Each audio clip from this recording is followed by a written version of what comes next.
전격 시사. 안녕하세요. 전종철의 전격 시사 진행을 맡은 전종철 기자입니다. 총선을 30일 앞두고 실시된 KBS 여론조사에서 국민의힘 35%, 민주당 32%의 지지율을 보였습니다. 인천 계양을 가상 대결에서 이재명 48%, 원희룡 36%로 이 대표가 원전 장관을 12%포인트 앞섰습니다. 서울대 의대 교수들이 정부가 의료 공백 장기화에 대한 합리적 해결 방안을 내놓지 않으면 오는 18일 전원 사직서를 제출하겠다고 밝혔습니다. 정부는 의사면허 정지 통보 전까지 전공의가 돌아오면 최대한 선처하겠다며 복귀를 촉구했습니다. 축구대표팀 내분 사태 중심에 있던 이강인이 태국과의 월드컵 2차 예선 명단에 포함됐습니다. 오늘 방송에선 전현희 전 국민권익위원장, 박문규 전 산업통상자원부 장관과 함께 총선 관련 현안 짚어봅니다. 3월 10일 화요일 전종철의 전격 시사 출발합니다.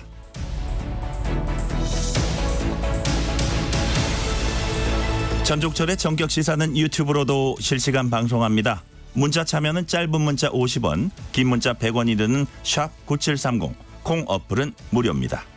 KBS 1라디오 채널에는 정치, 경제, 사회, 문화 등 다양한 명품 콘텐츠가 있습니다. 구독과 좋아요, 댓글 많이 부탁드립니다.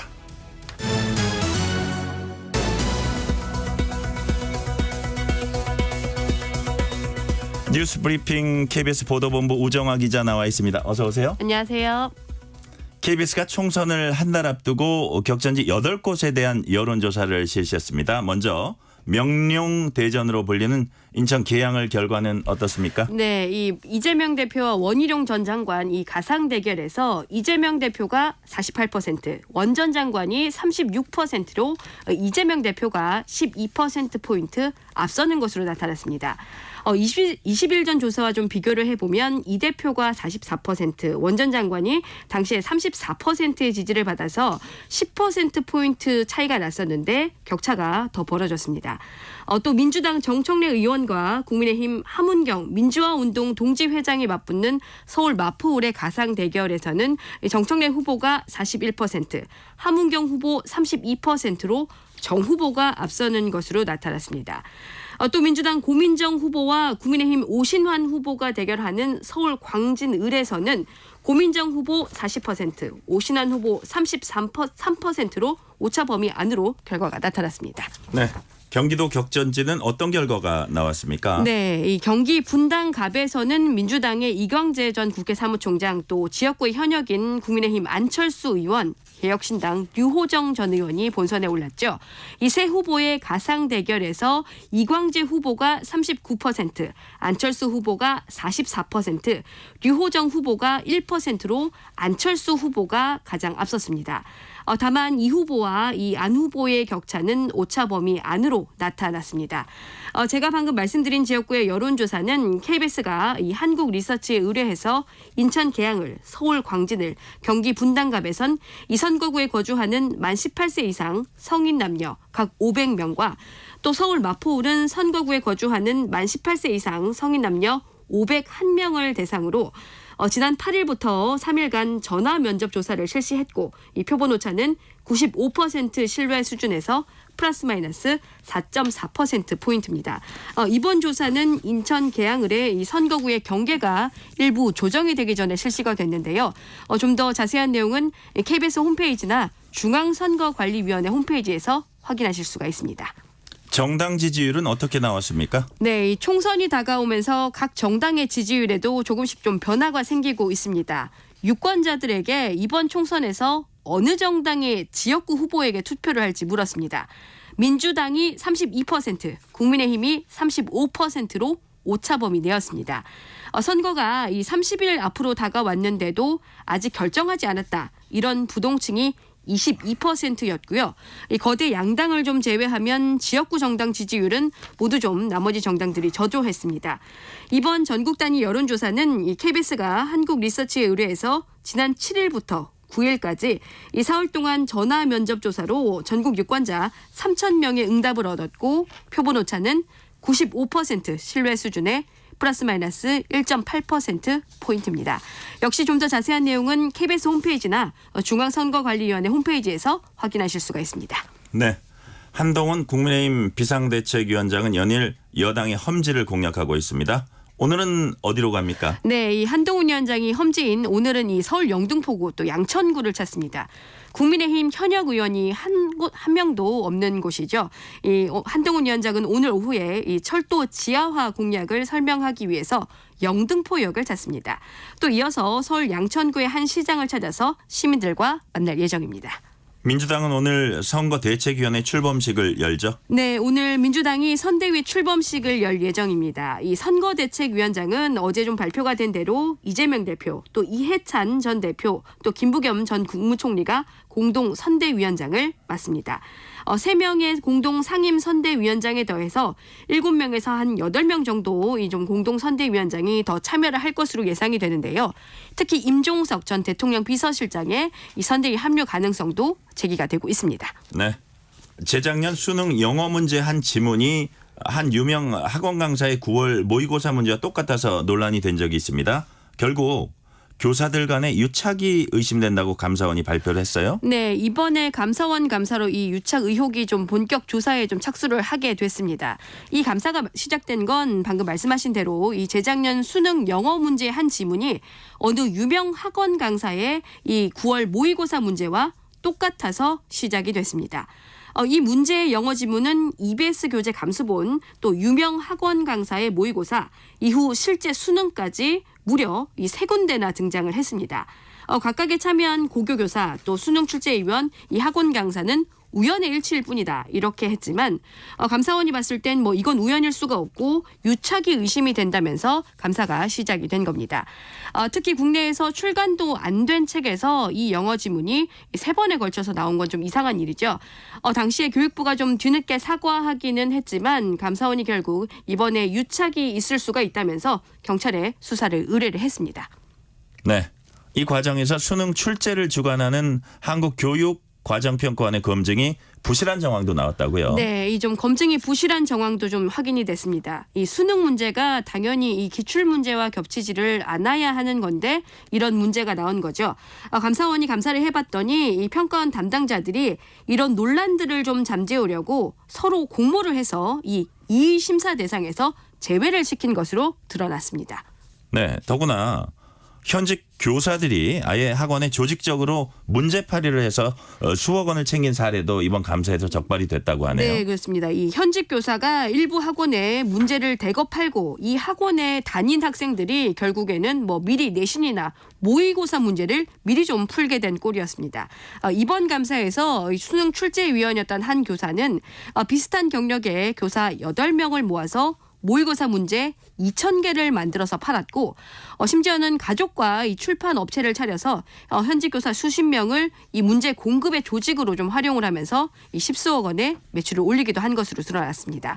감사원은 비위가 심각한 현직 교사와 이 학원 강사 등 56명을 무선에 경찰에 수사 요청을 했습니다.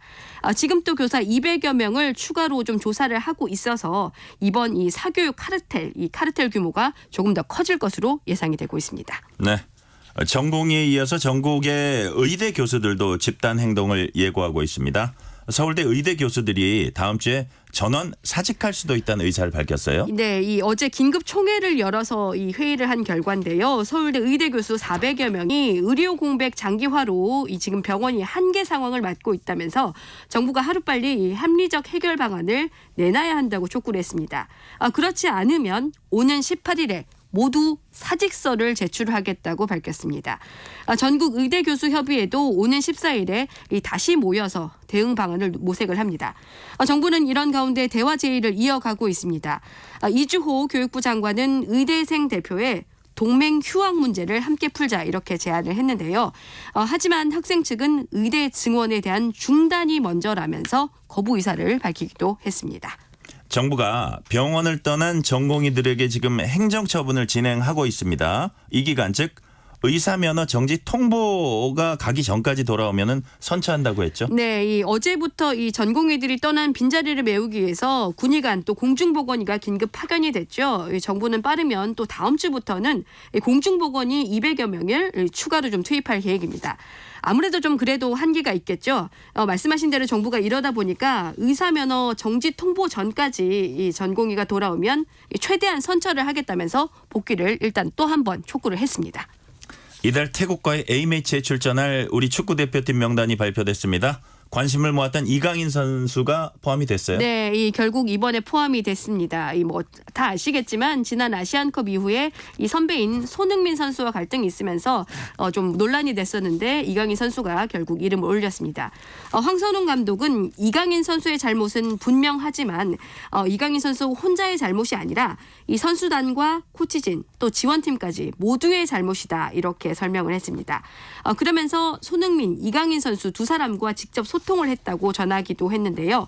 이 황선홍 감독은 이강인 선수가 팬과 팀원들에게 진정성 있는 사과를 하고 싶어 하고 또 손흥민 선수는 이강인 선수와 화합하고 싶어 한다고 전했습니다.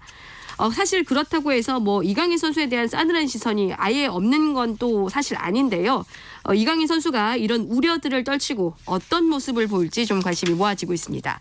우리 대표팀은 오는 18일에 이 소집이 돼서 태국과의 월드컵 예선 2연전을 준비를 합니다. 네, 간밤에 들어온 소식입니다. 러시아에서 우리 국민이 간첩 혐의로 체포돼서 모스크바 구치소에서 구금돼 있다고 합니다. 어떻게 된 일입니까? 네, 이 러시아 국영 타스 통신의 보도입니다. 이 사법 당국자를 인용을 해서 이 간첩 범죄를 수사하던 중에 한국인의 신원을 확인을 했다면서 올 초에 이 블라디보스토크에서 구금이 됐고 지난달 말에 이 모스크바로 이송됐다 이렇게 보도를 했습니다.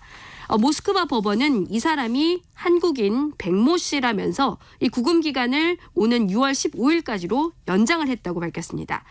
타스 통신에 따르면 이 백모 씨는 러시아 국가 기밀 정보를 외국 정보기관에 넘긴 혐의를 받고 있습니다.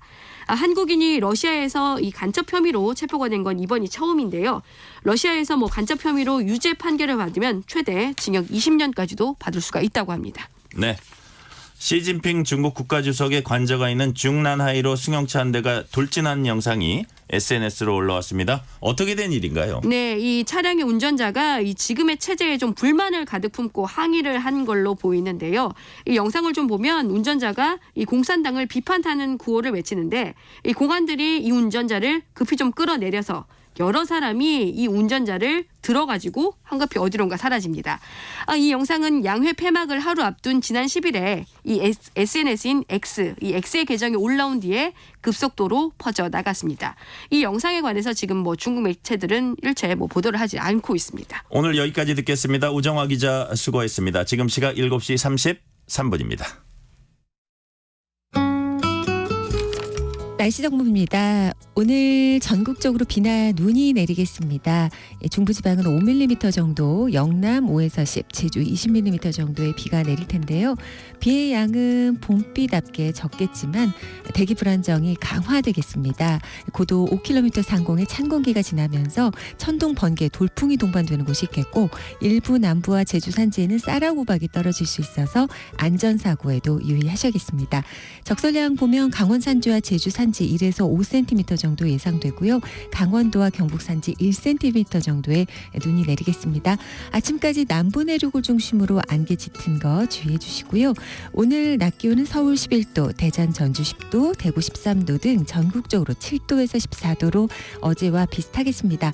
오늘 해상의 물결 또한 2에서 4m로 매우 높겠고 특히 해안과 제주 쪽 바람 강하게 불겠습니다. 지금 서울의 기온은 5도입니다. 날씨 정보였고요. 다음은 이 시각 교통 상황 알아보겠습니다. KBS 교통정보센터의 이현 씨입니다. 네, 자주 막히는 구간 중심으로 정체가 길어지고 있는데요. 그래도 어제보다는 정체가 덜한 편입니다. 영동고속도로 강릉 쪽으로 서창에서 월곶 쪽으로 속도가 떨어지고 있고요. 동군포에서 부곡 쪽으로 천천히 가고 있습니다. 용인에서 양지 터널 쪽으로 지체가 이어집니다. 수도권 제일순환고속도로는 판교에서 일산 쪽입니다. 장수에서 중동 쪽으로 막히고 있고요. 더 가서는 계양에서 자유로 쪽으로 답답한데요. 여기는 사고 여파가 더해졌습니다. 서울 시내 자유로와 이어지는 강변문호 구리 쪽입니다. 방화에서 동작대교까지 45분 정도 예상됩니다. 하남 쪽의 올림픽대로 보니까요. 행주에서 양화대교 쪽으로 답답하고요. 여의하류에서 한강대교 쪽으로 정체가 이어집니다. KBS 교통정보센터였습니다.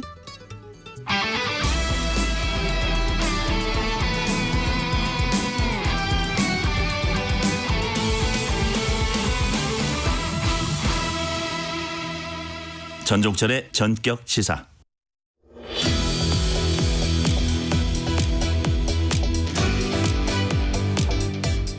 이번 총선에서 화제 격전지하면 여야의 대표 여전사가 맞붙는 이곳을 빼놓을 수 없습니다. 바로 서울 중성동갑 지역구인데요. 전현희 전 국민권익위원장과 윤희숙 전 국민의힘 의원이 대결하면서 전국적인 관심을 끌고 있습니다.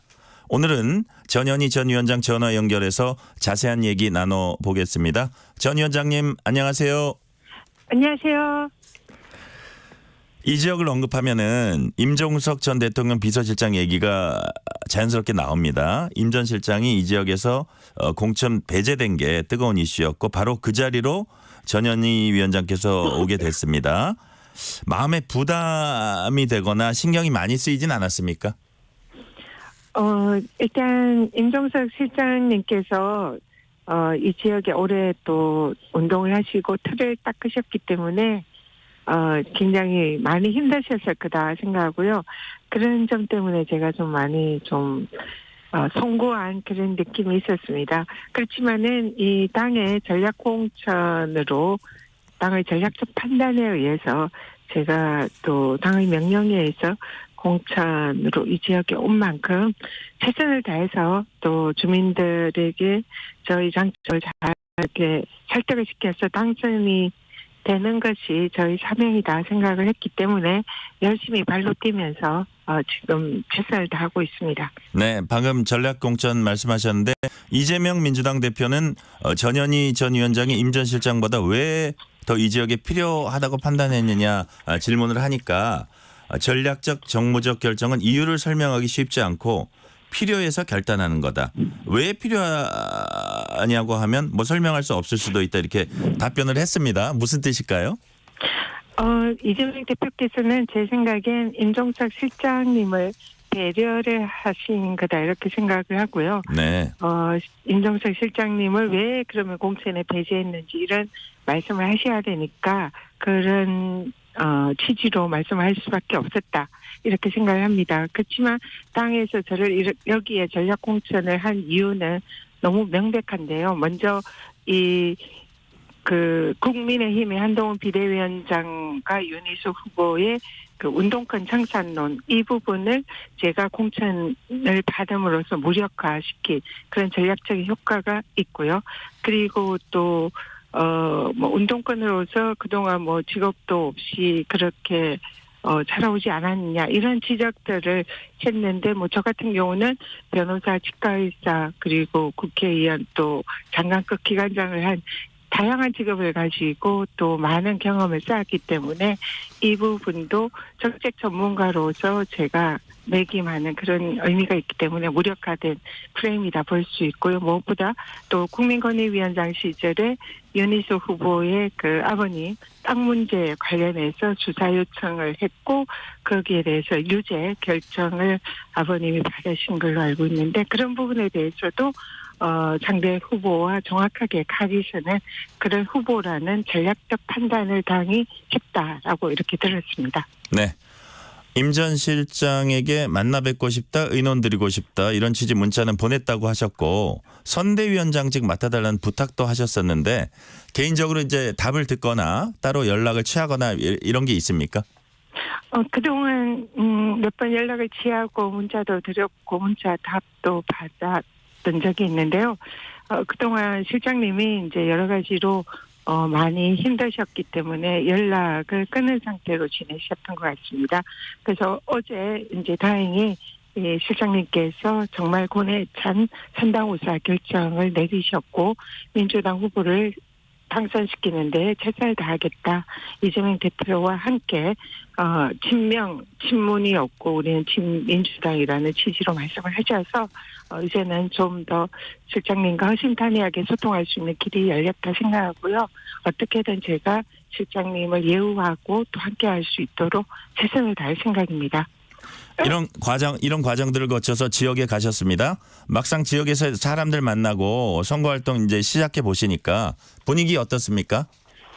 초기에는 아무래도 좀 그런 공천 과정에 있었던 그런 이제 여러 가지 문제점 그리고 또 실장님의 그런 아픔에 공감하는 지역 주민들, 이 지지자들이 상당수가 이제 많이 침체되어 있고 굉장히 힘들어하는 그런 시기가 있었습니다. 그래서 저도 선거운동을 하지 않고 그런 분들의 마음이 정리될 때까지 기다리고 있었고 실장님이 당의 결정에 승복하겠다는 그런 취지의 메시지를 낸 이후에 이제 선거운동을 시작했는데요. 지금 한 일주일 남짓 됩니다. 근데 초기에 그런 혼란을 이제는 당에 많은 우리 당원 조직들이 이제 합류를 해서 원팀으로 성동갑에서 승리하자 이런 이제 분위기가 서서히 일어나고 있고요. 그래서 이제 조만간 한 일주일 정도 지나면 이런 분위기가 좀 더 무르익을 거다 생각하고요. 그래서 저는 상당히 낙관을 하고 있습니다. 네, 서울 중성동갑 지역의 수건 사업이랄까요? 핵심 현안이 뭡니까? 지역이 성동이 상당히 이제 그동안 많이 발전하고 새롭게 떠오르는 이런 신도시로서 각광을 받고 있는데요. 그 이면에 또 개발에 이렇게 소외된 그런 주민들도 많이 계시고요. 그리고 무엇보다도 이 지역에는 교육에 대한 열망이 매우 높음에도 불구하고 교육 환경이 아직은 많이 좀 부족한 상황입니다. 그래서 저는 우리 아이들을 키우기 좋은 성동 그리고 교육이 중심이 되는 그래서 교육시설을 더 보완하고 더 이렇게 지원을 함으로써 교육 특구 성동을 가장 중점적으로 내세우고 있고요. 그리고 성수 지역을 중심으로 첨단 산업, 패션, 뷰티, 엔터테인먼트 이런 첨단 기업과 산업을 더욱 발전시켜서 글로벌 이런 중심 지구로 만들겠다 이런 계획을 세우고 있고요. 그리고 지역에 여러 가지 물재생센터라든지 또 이런 이른바 기피 시설들이 꽤 있습니다. 그런 부분을 지화화해서 주민들의 생활체육 공간이라든지 또 녹지 공간을 조성해서 주민들에게 돌려주는 이런 계획들을 지금 이제 준비 중에 있습니다. 네, 맞상대 국민의힘 유니스 후보는 경제 전문가라는 타이틀로 심플하면서도 강력한 인상을 준다는 평가도 받고 있습니다. 전 위원장님께서는 어떤 전략으로 맞대결을 펼치고 계십니까? 지금 윤석열 정권 시절에 경제가 굉장히 지금 민생 파탄이 왔다 할 정도로 경제 위기가 있고요. 그런 상황에서 이제 상대 후보께서 경제 전문가로서 그동안 어떤 역할을 하셨는지 어떤 성과를 냈는지 묻지 않을 수가 없고요. 저 같은 경우는 국회의원, 재선 국회의원 시절 그리고 국민권익위원장 시절에 민생 현장에서 발로 뛰고 소통하고 또 권익위원회가 대표적인 민생 민원 해결 기관입니다. 그래서 관계기관과 협의를 해서 굵직굵직한 이 국가적인 민원 현안들을 직접 관계기관 협의를 통해서 해결을 한 그런 성과를 많이 읽었기 때문에 그동안 제가 걸어온 경력과 경험, 성과 이런 걸 중심으로 이 민생 전문가 그리고 민원 해결 전문가 이런 컨셉으로 주민들을 만나 뵙고 또 유능한 일꾼의 컨셉으로 열심히 뛰고 있습니다. 네. 총선을 한 달 앞두고 KBS가 여론조사를 실시했습니다. 민주당이 개항을 마포홀에서 앞서고 있다. 그리고 나머지 대부분 지역은 오차 범위 내 접전 지역이 많았어요. 이 결과 어떻게 보셨습니까? 네, 그동안 민주당이 공천 관련해서 또 현역과 기득권을 물갈이하는 그런 개혁 공천을 하면서 많은 갈등과 아픔을 겪었습니다. 그리고 또 이런 부분이 국민들에게 또 걱정을 끼쳐드는 이런 측면이 있고요. 그래서 그동안 지지율이 좀 출렁였다 이렇게 생각을 하는데요. 이번 주를 지나서 이제 본격적으로 선거운동 시즌이 오면은 민주당이 이런 물갈이 공천, 개혁 공천, 시스템 공천이 국민들에게 인정을 받고 국민들의 지지를 얻을 수 있을 것이다. 그래서 지지율이 올라갈 것이다. 이렇게 전망하고 있습니다. 네. 여야 대표가 설전을 벌이고 있습니다. 그 주제가 폐륜 공천입니다. 이재명 대표는 여당이 대통령실 정부 관료 출신된 국정 실패자들에게 공천장을 주는 폐륜 공천을 했다 주장했고, 한동훈 비상대책위원장은 폐륜이라면 뭐 형수욕설, 검사 사칭 등 이재명 대표가 너무 많다 이렇게 또 맞받아쳤습니다. 이런 공방은 어떻게 들으셨어요?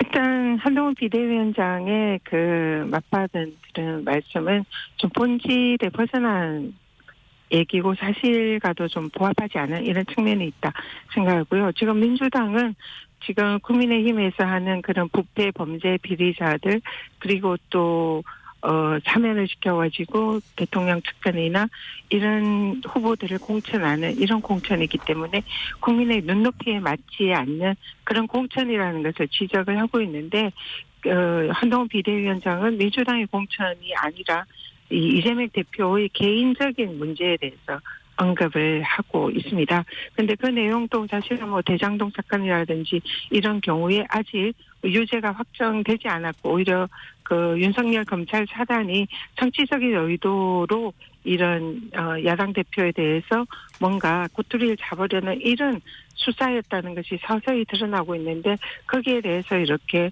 문제를 삼고 하는 것은 오히려 반대로 제 얼굴에 침뱉기가 아닌가 그런 생각이 들고요. 한동훈 비대위원장께서는 여당 대표답게 정책을 얘기를 하시고 좀 당당하게 전공법으로 좀 대응을 하시면 좋겠다 이런 생각이 듭니다. 어젯밤에 민주당 추가 공천 결과가 나왔습니다. 서울 강북 을 결선 가장 이제 주목을 받았던 곳인데요. 박영진 의원이 친명 정봉주 전 의원에게 패했습니다. 결국 하위 10%로 인한 30% 감산의 벽을 이제 넘지 못했다고 볼 수 있는데요. 일각에선 비명 행사 공천에 활용 정점을 찍었다는 이제 평가도 하고 있습니다. 박 의원의 탈락 어떻게 보셨어요? 일단 우리 박영재 의원님에 대해서는 개인적으로 매우 안타까움을 느끼고 있고요. 위로를 드리고 싶습니다. 근데 이 민주당의 그 시스템 공천은 이재명 대표가 그 공천 내용에 개입하거나 점수나 이런 여러 가지 의원들 평가에 직접적으로 관여할 수 없는 그러니까 당원과 의원들이 시스템과 절차에 의해서 평가한 그 결과를 대입을 하고 또 최종적으로는 국민들이 여론조사 등으로 반영해서 나온 결과다 이렇게 생각을 하고요. 그래서 그 과정에서 많은 아픔을 겪고 또 공천에서 배제되거나 탈락되신 그런 의원님들께서 계신데요. 굉장히 좀 안타깝지만 이런 개혁 공천, 물갈이 공천을 하는 데 있어서 우리 그런 배제된 의원님들도 상당 후사의 마음으로 당과 함께 해주셨으면 하는 그런 바람을 가지고 있습니다. 네. 서대문갑에서는 정진상 전 당대표 정무조정실장 변호를 맡았던 친명계 김동화 변호사가 공천장을 따냈습니다. 최종 이제 경선 진출자 명단에 뒤늦게 합류해서 약간 공정성 논란이 일부 제기되기도 했는데 어쨌든 경선을 거쳐서 그 점수가 가장 높아서 공천장을 따냈어요. 왜 이런 일들이 반복될까요? 그러니까 역시 그 친명 후보다 하면 약간 그 당원들이 몰아주는 그런 심리가 있나요? 그렇게 보세요? 그것이 저는 민심이 아닐까 생각을 합니다. 지금 민주당의 이 권리당과 당원들의 규모가 지금 권리당원이 아마 약 250만 정도 되고 당비를 내지 않는 당원들을 합치면 굉장히 많은 숫자에 육박하는데요. 그러면은 이런 당원들 그리고 또 이 후보를 뽑을 때는 당원뿐만 아니라 또 민주당을 지지하는 국민들도 참여를 하거든요. 그러면은 이것은 국민들이 그 후보를 뽑은 그런 셈이기 때문에 그것은 정확히 민심이고 윤석열 정권을 심판하고 또 민주당 이재명 대표를 중심으로 이번 총선에서 승리하라는 이런 국민들이 결정을 내린 거다 생각을 합니다. 그래서 그 과정에서 뭐 특정인이 거기에 개입을 하거나 그것을 뭐 좌지우지하거나 이럴 수 있는 구조가 아니거든요. 그렇기 때문에 이 국민의 결정이다. 결단이다. 저는 이렇게 봅니다. 네, 경선 탈락 사례 하나만 더 얘기할게요. 삼선의 전해숙 의원이 아마 잘 아실 텐데요. 경선 탈락 뒤 민주당을 탈당했습니다. 비명은 척결 대상일 뿐이었다. 경선에서 패했는데 동료 의원을 위로하기는커녕 혁신 대상으로 낙인 찍고 조롱했다. 동지들 상처에 소금을 뿌렸다. 척결 대상을 처리한 자의 포효로 들린다. 이게 지도자가 할 일인가 등 아주 강도 높게 비난을 하고 당을 떠났습니다. 이 부분은 어떻게 보세요? 전해숙 의원님은 제가 그 국회의원 시절에 가깝게 지낸 분이고요. 굉장히 인간적으로 제가 존경하고 좋아하는 분이세요. 그래서 이번에 이런 공천에서 탈락한 거에 대해서 정말 개인적으로는 정말 위로드리고 싶고 또 마음이 아픕니다. 그렇지만 마찬가지로 민주당의 당원과 지지자들에 의해서 시스템적으로 그런 공천이 결정이 났고 거기에서 결과적으로 이제 공천에서 탈락이 된 것인 만큼 그 당의 그런 결정 당원들과 국민들의 결정을 존중하고 또 끝까지 그동안 당에 대한 애정이 무척 높으신 분으로 알고 있는데 그런 모습을 보여주셨으면 좋지 않았을까 이런 안타까운 마음을 가지고 있습니다. 임종석 전 실장 백의종군 선언했고 고민정 의원도 최고위원직 복귀하면서 당내 공천 갈등이 봉합수순으로 가는 게 아닌가 이런 얘기가 나오고 있는 가운데 이재명, 이해찬, 김부겸 3인 통합 선대위가 이제 출범을 합니다. 어떻게 평가하세요? 네, 이재명 우리 대표께서 이렇게 좀 선대위원장을 모실 때 굉장히 여러 고민을 하시지 않았나 생각을 하고요. 훌륭한 분들을 모셨다 생각합니다. 우리 이해찬 대표님은 지난 총선에서 승리를 이끌었던 우리 대표로서 그런 역할을 하셨던 당에서 지지자들에게 존경받는 훌륭한 분이고요. 그러한 상징적인 그런 또 소구력이 있다 생각하고요. 김부겸 전 총리님께서는 또 영남 출신으로서 또 총리를 역임하신 문재인 정부의 대표적인 그런 상징적인 인물이시고 또 중도층에 이렇게 또 소구력이 있으시는 그런 훌륭한 분이라 생각하고요. 그래서 이 세 분께서 선대위원장으로 우리 총선을 이끈다면 굉장히 큰 시너지 효과가 있을 거다. 민주당의 총선 승리에 견인하는 그런 효과가 있을 거다. 이렇게 생각합니다. 네. 여야 위성정당의 비례대표 선정 작업도 진행 중인데요. 야당 쪽에 특히 이제 반미단체 결의 하나 출신 전지의 금융정의연대 운영위원이 비례대표 1번 후보로 배치된 데 대해서 여당 측에선 반미냐 주한미군 철수냐 이게 당론이냐 뭐 이런 그 질문을 하고 있어요. 이번 비례대표 배치에 대해서는 어떻게 보세요? 민주당에서 이번에 이제 야권과 시민단체와 연합해서 비례연합 신당을 하면서 후보와 관련해서 우선적으로 민생 전문가를 이 후보로 추천을 해달라 이런 협의가 있다는 것을 제가 기사로 본 적이 있습니다. 네. 그래서 이번에 그 시민단체 쪽에서 추천한 후보에 대해서 애초에 민주당이 요청한 그런 민생 전문가는 조금 차이가 있다. 그래서 한 번 더 뭐 재고를 요청하고 협의를 하겠다. 이런 기사를 어제 봤는데요. 좀 국민의 눈높이에서도 이번 총선이 민주당이 승리하고 야권이 승리하려면 중도층이나 또 많은 국민들이 함께하는 것이 필요하기 때문에 이런 부분에 대해서 시민단체와 민주당이 좀 더 머리를 맞대서 국민들 입장에서 한 번 더 재고를 하셨으면 좋겠다 이런 생각을 하고 있습니다. 지금 시간이 30초 이내로 남았는데요. 총선에 임하는 각오 짧게 한 줄만 말씀해 주시죠.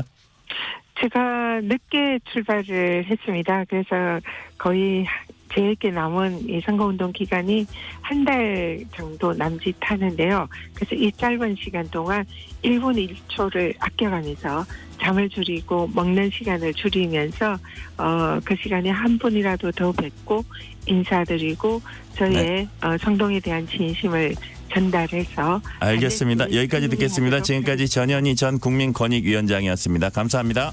고맙습니다. 안녕하세요. 배우 신혜라입니다.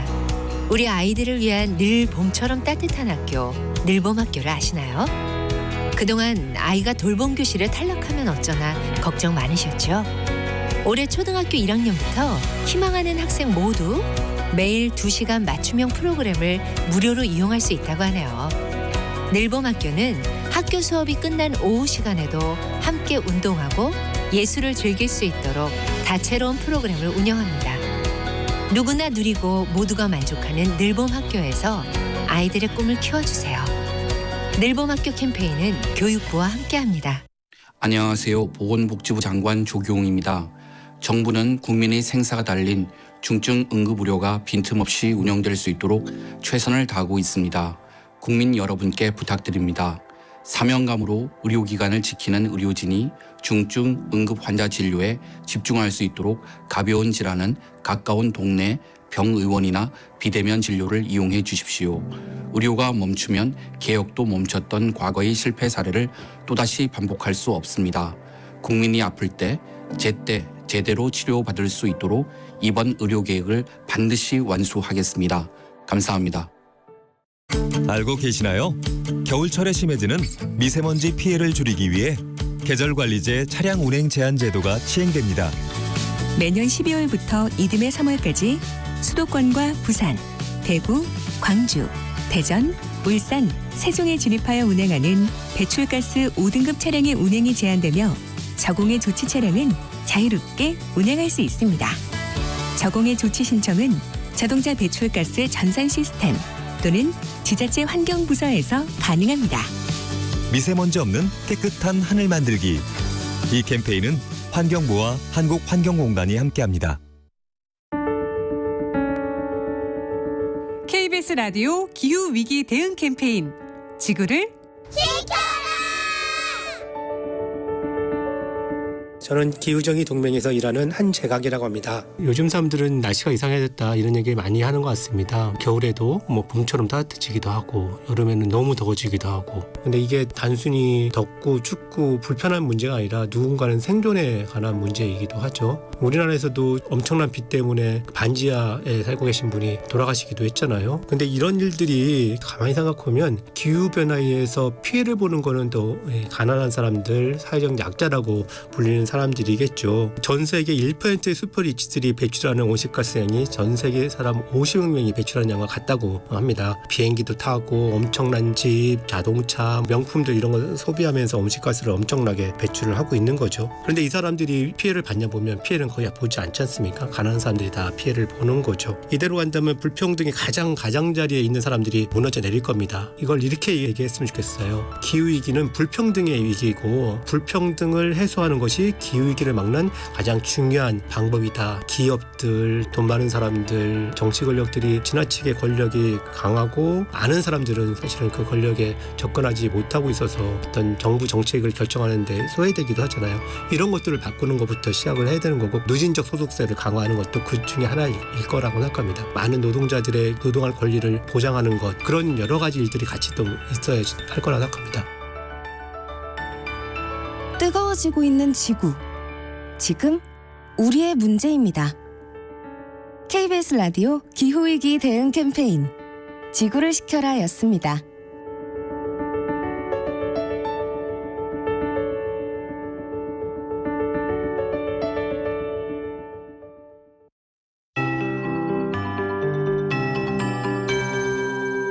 KBS 58분 날씨. 현재 전국이 흐린 가운데 일부 지역 안개가 껴 있고요. 서울과 인천에 약한 비가 뿌려지고 있습니다. 봄비답게 가랑비 형태로 오고 있습니다. 그리고 오늘 낮 기온 어제와 비슷하더라도 날씨가 다르기 때문에 비 오는 오늘이 아무래도 조금 쌀쌀한 감이 더 있겠습니다. 오늘 중부지방으로는 5mm 정도의 비가 예상되고요. 영남 지역 5에서 10mm, 제주는 최대 20mm 가까이 오겠습니다. 오늘 오전부터 주로 낮 사이에 오겠고 소강 상태인 곳도 많겠습니다. 그리고 저녁까지 이어지는 곳도 있겠습니다. 오늘 오후까지 이렇게 고도 5km 상공에 찬 공기가 지나면서 불안정이 강해져 천둥, 번개, 돌풍이 동반되는 곳도 있겠습니다. 국지성을 좀 지니겠습니다. 일부 남부와 제주 산지에는 쌀하고박이 떨어질 수 있어서 안전사고에도 유의하셔야겠습니다. 오늘 낮 기온은 서울 11도, 대전, 전주 10도, 대구 13도 등 7도에서 14도 분포가 되겠습니다. 오늘 오후부터 전남 서해안과 제주의 바람이 매우 강하겠습니다. 그 밖의 지역으로도 바람이 강하겠고요. 해상의 파도도 2에서 4m로 매우 높게 일겠습니다. 그리고 모레까지는 달의 인력이 강하겠습니다. 따라서 해수면 높이가 더욱 높아지기 때문에 저지대 침수 피해 없도록 주의하셔야겠습니다. 지금 서울의 기온은 5.5도입니다. 강혜종입니다.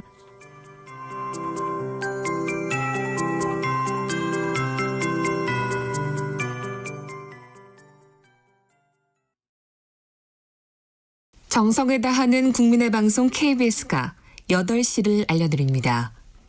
AM 711kHz, FM 97.3MHz, KBS 1라디오입니다. HLKA.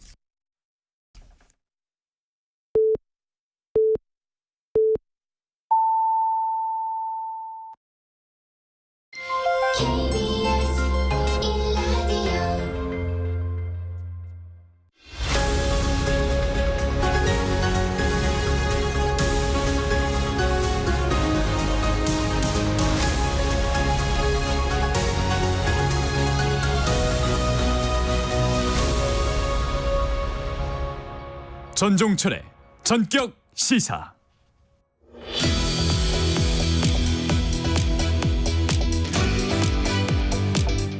총선 격전지 주요 출마자들을 만나보는 시간입니다. 국민의힘에겐 험지로 분류되는 곳이죠. 경기도 수원병에 도전장을 내민 박문규 전 산업통상자원부 장관 전화로 연결합니다. 장관님 안녕하세요. 네, 안녕하세요, 앵커님. 그리고 청취자 여러분 반갑습니다. 반갑습니다. 박문규 전 장관님께서는 한동훈 위원장의 1호 영입 인재로 일찌감치 경기도 수원병의 단수 공천을 받았습니다. 그런데 수원 지역은 4년 전 민주당이 싹쓸이한 곳으로 보수의 무덤이라고도 불립니다. 당에서 장관 임명 석 달 만에 이례적으로 차출한 이유 뭐라고 보세요? 네, 그 한 번뿐이 아니라 지난 총선 2번의 총선에서 연이어서 5개 지역구 모두 패배한 곳이 수원입니다. 네네. 그만큼 어려운 곳이죠. 그러나 수원은 역대로 보면 그 보수의 자존심이라고도 할 수 있을 만큼 그런 그 보수를 지지하시는 분도 많은 그런 지역입니다. 그래서 수원에서 경기 그 남부 벨트에 아주 중요한 그 총선에서 중요한 의미를 갖고 있는 지역이 수원이라고 보고, 제가 이 정부 출범 이후부터 국무조정실장과 산업부 장관 등 1년 7개월 정도 장관직을 수행을 했습니다. 그래서 이런 경험을 바탕으로 고향 수원의 발전을 위해서 이 지역에 내려와서 승리를 거둬라 하는 그런 요구가 아닌가 싶습니다. 네. 수원병에 가셔서 주민들 만나봤더니 지역구 분위기 어떤지 알려주시고요. 네. 수원병의 그 핵심 현안이 뭔가요? 네.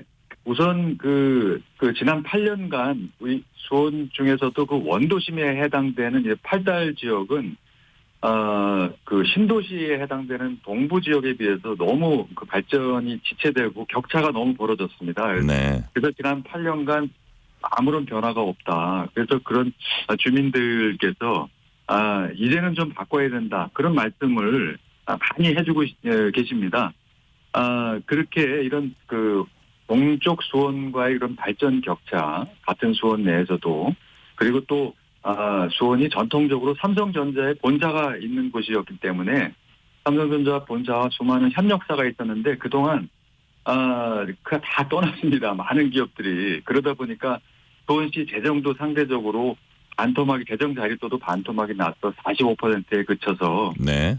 재정이 부족하니까 다양한 그 복지, 편의 또 이러한 시설들을 투자하는데 또 한계가 있어서 이러한 점을 많은 기업들 또 좋은 일자리가 만들어지고 또 재정을 튼튼하게 하고 하는 이러한 다양한 현안이 있는 곳이기도 합니다. 네. 맞수는 친명계 현역 김영진 의원입니다. 김 의원에 대해서 평가 짧게 한마디 해주시죠. 네. 김영진 의원은 민주당 이재명 당대표의 정무조정실장을 맡은 분이시죠. 네. 당내에서 핵심적인 역할을 하고 계신 분이기 때문에 또 당의 전폭적인 지원을 받고 계신 쉽지 않은 상대라고 생각을 합니다. 네. 그러나 말씀드린 대로 이렇게 변화에 대한 욕구, 주민들의 그러한 요구가 있기 때문에 그 점을 좀 적극적으로 저희가 설득을 하고 있습니다. 네. 뭐 연관되는 얘기입니다만 장관님의 경쟁력, 차별화 전략은 무엇입니까? 네, 아무래도 제가 예산을 다루는 기획재정부뿐만 아니라 복지부, 또 수출입은행장, 일단은 금융도 이렇게 또 산업부 장관으로서의 산업정책, 다양한 분야를 이렇게 담당을 해왔기 때문에 또 역대 많은 정부에서 그런 일을 계속 해왔기 때문에 그러한 그 전문성과 이런 그 일을 추진해 나갈 수 있는 그런 능력, 인물론 이런 것들이 상대적으로 좀 우위에 있지 않나 그렇게 생각하고 있습니다. 기재부 계실 때도 예산통이셨잖아요. 그런 부분이 좀 도움이 될 수 있다고 보세요? 아무래도 그런 새로운 사업들을 추진함에 있어서 재원이 가장 중요한 거 아니겠습니까? 그래서 그런 재원을 조달하고 그 돈을 조달하기 위해서는 사업성 있는 사업을 기획을 해야 되는데 그런 일을 제가 오랫동안 해왔기 때문에 아무래도 강점이 있지 않나 이렇게 생각을 합니다. 네. 한동훈 위원장이 주로 험지를 찾아서 힘을 싣고 있습니다. 그중에서도 수원 지역에 특별히 공을 들이면서 지난주에 아마 제 기억이 맞다면 수원 유세에 나섰습니다. 네. 그 당시 분위기 어땠는지 또 한 위원장의 유세 지원 어느 정도 효과가 있다고 보세요? 3월 7일이었죠. 네. 한 위원장께서 오셔서 큰 힘을 실어주셨습니다. 아마 그 어마어마한 인파가 몰려서 많은 시민들이 역대 총선에서 이렇게 참석하신 그 인파 중에서는 가장 많은 인파가 남문 그 주변의 전통시장에 모이지 않았나 그렇게 말씀을 해주시는 분들이 많습니다. 장관님도 좀 놀라셨어요? 인파를 보고? 저희도 깜짝 놀랐습니다. 이 정도일 줄은 몰랐고 네. 모든 그 많은 분들이 이제는 좀 변화해야 된다. 수원을 좀 바꿔달라. 그런 말씀들을 많이 해줘서 정말로 많은 에너지를 받는 그런 날이었습니다. 네. 수원 지역 선거가 민주당 심판론 대 정권 심판론 구도로 이제 갈 수도 있고요. 또 누가 더 유능한 지역 현안 해결사인지 가려내는 지역 일꾼론 개념으로 갈 수도 있습니다. 이제 다니시면서 유권자들 많이 만나 보셨을 텐데 유권자들은 무엇을 가장 절실하게 원하고 있습니까? 네, 말씀드린 대로 수원을 좀 이렇게 더 발전시켜 달라. 그런데 시키는데 이렇게 발전의 격차, 원도심이 사실 수원뿐만 아니라 전국의 모든 그 도시의 그 원도심 부분이 너무나 낙후돼서 상대적으로 신도시로 대부분 많은 이동이 있기 때문에 이런 공동화 현상이 공통적으로 있습니다. 그래서 이 원도심 부활 프로젝트 이런 것들을 통해서 이렇게 해달라.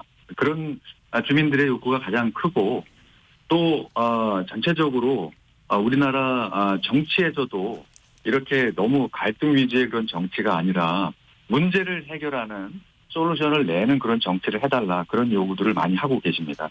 네. KBS가 총선을 한 달 앞두고 격전지 여론조사를 실시했습니다. 그중에 이제 수원 병도 조사를 했는데요. 김영진 41%, 박문규 34%로 오차 범위 이내였습니다. 결과는 어떻게 보세요?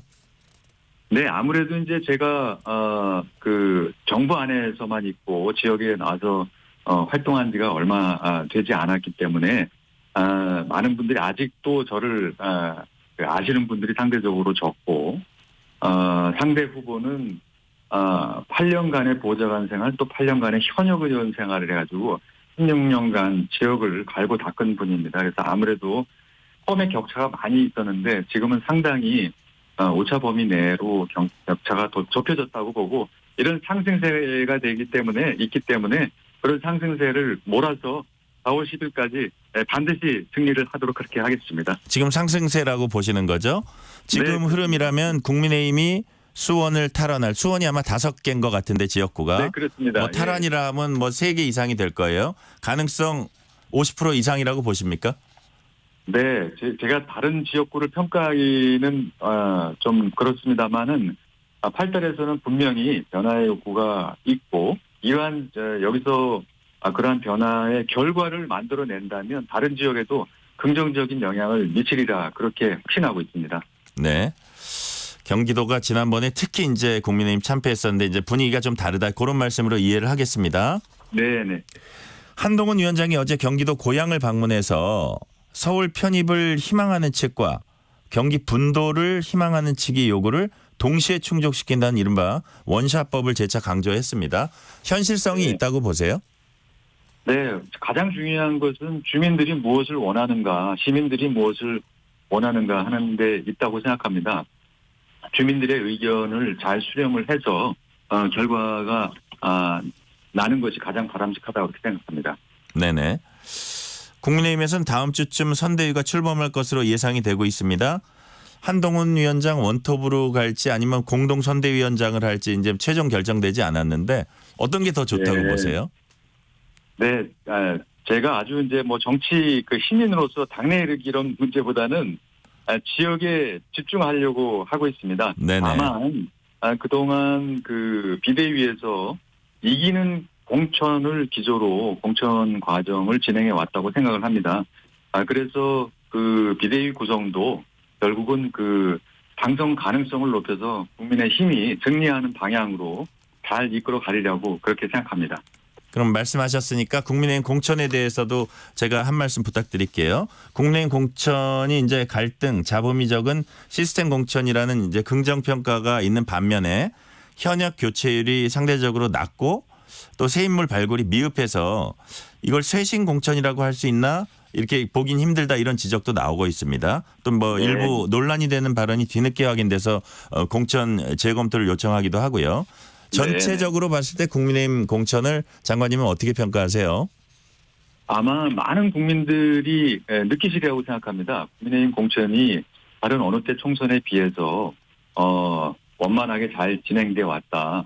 가장 중요한 기준이 그 지역구에서 이기는 공천, 이기는 후보를 낸다 하는 이런 그 기조가 잘 이어져 왔다고 생각을 하고 국민들께서도 아마 잘 판단하리라고 생각을 하고 민주당하고 비교를 해보면 그 민주당이 여러 잡음이 지금 있지 않습니까? 그래서 그러한 것들을 4월 10일 선거일에 잘 판단해 주시지 않을까 그렇게 생각합니다. 지금 이제 국민 추천제 결과가 어떻게 나올지도 관심 중에 하나인데요. 친윤 현역 공천 논란 속에서 정치신이나 청년, 여성 등 다양성을 확보할 수 있는 대안으로 제시된 게 이제 국민 추천제인데 그 공천 네. 결과가 곧 나온다고 합니다. 취지대로 참신한 인물들이 좀 나올 걸로 예상을 하세요? 저도 기대가 많이 됩니다. 네, 그 국민의힘이 그 많은 중도층에 이렇게 다가갈 수 있도록 그런 여성이라든지 또 젊은 후보, 참신한 후보 많이 발굴될 거라고 생각합니다. 이번에 이제 여야 대표의 공방에 관해서 하나 여쭤볼게요. 여야 대표가 폐륜 공천 공방이라는 걸 벌였습니다. 이재명 대표는 이번 총선에서 무능 정권과 폐륜 공천을 심판해야 한다고 한 반면에 한동훈 위원장은 폐륜 공천하면 역시 이재명 대표 공천이라며 두 사람 다 여러 가지 사례를 들었습니다. 이러한 때 아닌 폐륜 공방 어떻게 보셨어요? 예, 제가 이 대표나 위원장을 평가하기는 좀 그렇습니다만은 그 이재명 대표님은 많은 국민들이 느끼셨습니다만은 이렇게 말을 이렇게 잘 돌리시고 그런데 아주 능하신 분이라고 제가 생각이 됩니다. 공천 과정에서 그 이재명 대표 민주당이 지금 공천 과정에서 벌어지고 있는 소위 언론에서 언급하고 있는 그 비명 행사라고 하는 이런 것들을 먼저 좀 되짚어 보셔야 되는 게 아닌가. 상대를 공격하기 전에 그런 측면을 먼저 보셔야 되는 게 아닌가. 국민들이 아마 잘 판단하지 않을까 이렇게 생각합니다. 관련해서 비슷한 사례 하나 더 말씀드리면 어젯밤에 이제 민주당 추가 공천 결과가 나왔거든요. 네. 서울 강북을에서 비명 박용진 의원이 친명 정봉주 전 의원에게 결국 결선에서 패했습니다. 하위 네. 10% 감산 30% 벽을 이제 넘지 못한 것이라는 그런 지적이 나오는데 일각에선 비명 행사 공천의 활용 정점이다 이런 평가를 내리는 분들도 있어요. 어떻게 평가하십니까?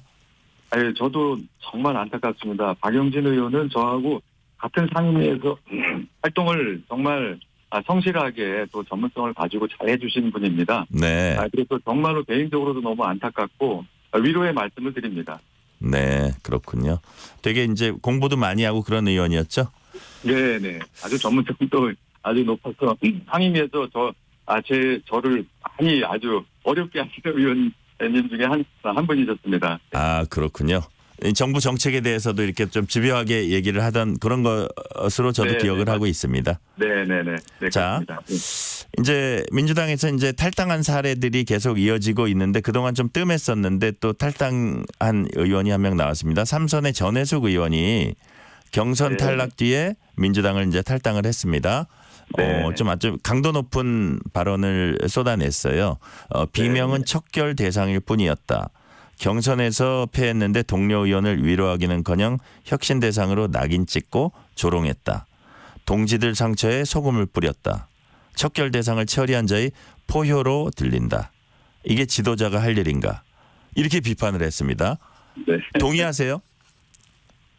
전해숙 의원님은 약사 출신이고 의료에 아마 현역 의원 중에서 가장 전문성을 가지신 분이 아닌가 저는 그렇게 기억하고 있습니다. 제가 마침 또 복지부 차관을 지냈고 복지위를에서 의원님들을 많이 상대했기 때문에 그러셨군요. 예, 아주 그런 전문성을 가진 의원들이 어쨌든 뭐 소속돼 있는 계파에 따라서 이렇게 그 전문성과 상관없이 이렇게 공천 결과를 맞이하게 되는 점들이 참으로 안타깝습니다. 네.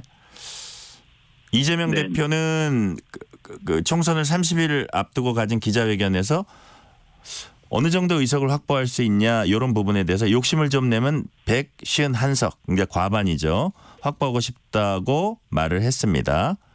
여당이든 야당이든 이번 총선에서 장관님 보시기에는 과반 확보 가능하다고 전망을 하세요? 네, 뭐 민심이 천심이니까 성실하게 그런 그 시민들을 이제 설득하는 노력을 해야 된다고 보고요. 그 과반석 이상이다 이렇게 이렇게 과신하고 하는 거 그런 것들이 과연 그 토구력이 있을지는 잘 모르겠습니다. 저는 그냥 이재명 대표의 그런 본심이 총선에서 야당이 제1당으로 하는 그런 것이 목표인지 아니면 본인의 이런 그 친위부대 그런 양성을 위해서 또 이런 방탄국회로 활용하기 위해서 그런 말씀을 하신 게 아닌가. 그래서 보다 국민들이 잘 판단하실 거라고 생각하고 현명한 선택을 기대하고 있습니다. 네. 이종섭 전 국방부 장관이 출국 금지 해제를 받은 뒤에 호주 대사를 간 걸 두고 민주당이 이제 맹공을 퍼붓고 있습니다. 도주 장관이다라면서 법무부 외교부 장관 탄핵을 적극 검토하겠다고까지 이제 밝혔습니다. 이 문제는 어떻게 보세요?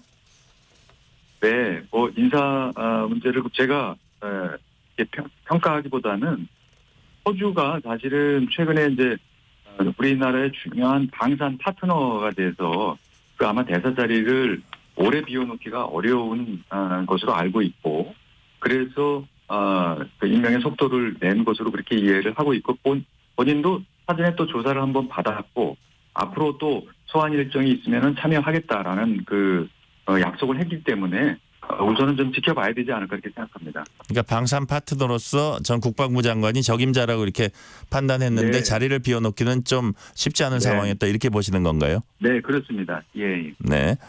제3지대에서 조국 혁신당이 존재감을 드러내고 있습니다. 예상보다 지지세가 높은데요. 그 이유가 뭐라고 보세요? 네, 한때 조국 사태로 온 나라가 들썩인 적이 있었죠. 네네. 네. 그래서 이번에 다시 이렇게 국회 진출하시려고 하는 그런 의도가, 이런 방탄국회, 국회, 이런 걸로 활용되지 않았으면 하는 생각이 기본적으로 들고, 저희 국민의힘 같은 경우에는 공천 신청 때부터 불체포 특권 포기 서약서를 제출하고, 공천 신청을 한 바가 있습니다. 그래서 저는 22대 국회에서도 국회가 갖고 있는 여러 가지 국회 의원에 대한 특권 이런 것들이 과감히 폐지되거나 축소돼야 된다고 생각합니다. 네. 관련해서 민주당이 그 이전에는 조국 신당을 창당한다고 했을 때 좀 상당히 거리감을 뒀었거든요. 근데 뭐 네. 지지율 때문인지 뭔지 모르겠지만 여하튼 최근에는 민주당이 조국 혁신당과 연대할 움직임을 보이고 있습니다. 같이 이렇게 연대했을 때 야권이 시너지 효과를 낼까요? 이걸 이제 국민의힘이 좀 걱정해야 될 상황일까요? 네. 국민들이 잘 판단을 해 주실 거라고 보고 개혁신당과 마찬가지로 조국 신당도 혁신당도 초기에 그런 관심을 끌 수는 있지만은 결국에 선거 단계에 다가가면 결국은 우리 양당 체제의 구조에 흡수되는 그런 그 사례가 많이 있어 왔습니다. 그래서 그렇게 큰 영향을 미친다기보다는 결국은 국민들이 그러한 그 여태까지 있어 왔던 이런 양당 체제의 그런 기저가 유지되지 않을까 이렇게 생각이 됩니다. 마지막 질문 드릴게요.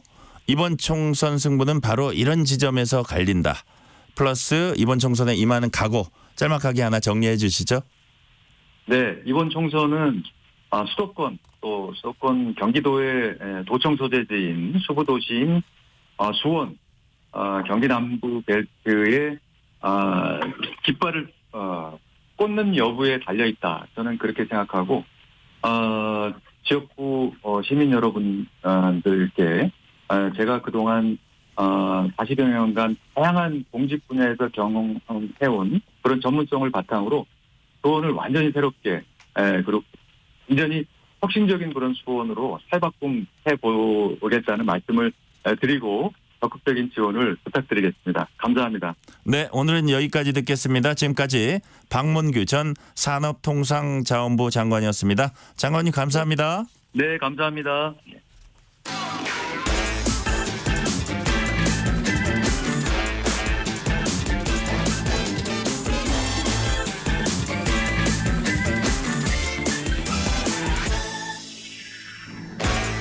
홍콩 ELS 손실에 대한 배상 문제 한국경제신문 최형창 기자와 짚어봅니다. 최 기자 어서 오세요. 네, 안녕하세요. 은행과 증권사가 2021년 이후 판매한 홍콩 H지수 주가 연계증권 ELS 투자 손실에 대한 배상 기준을 금융감독원이 어제 발표를 했네요. 그렇습니다. 금융감독원이 어제 이제 판매사와 투자사의 책임을 종합적으로 이제 반영해서 이 배상 비율을 결정하는 분쟁 조정 기준을 발표했는데요. 그러니까 이제 은행들이 이른바 불안전 판매를 했다, 이걸 대거 적발했다, 이렇게 지금 금감원의 입장이고요. 배상 비율은 이제 판매사 요인을 23에서 50%로 먼저 확정한 다음에 이 개별 투자자 요인과 뭐 기타 조정 요인 이런 걸 가감해서 산정을 합니다.